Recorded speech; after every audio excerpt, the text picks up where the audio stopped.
ஒற்றை பார்வை அதைத்தானே யாசித்தேன். இளையார் என்றால் கிளியே என் உயிர் போக யோசித்தேன். 4 ஆண்டு தூக்கம் கெட்டு இன்றுன்னை சந்தித்தேன். காற்றும் கடலும் நிலமும் அடித்தீ கூட தித்தித்தேன். மாணிக்கத்தேரே புனை மலர் கொண்டு பூசித்தேன்.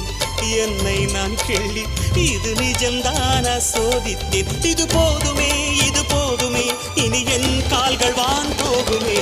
என்ன அழகு எத்தனை அழகு கோடி மலர் கொட்டிய அழகு இன்றெந்தன் கை சேர்ந்ததே.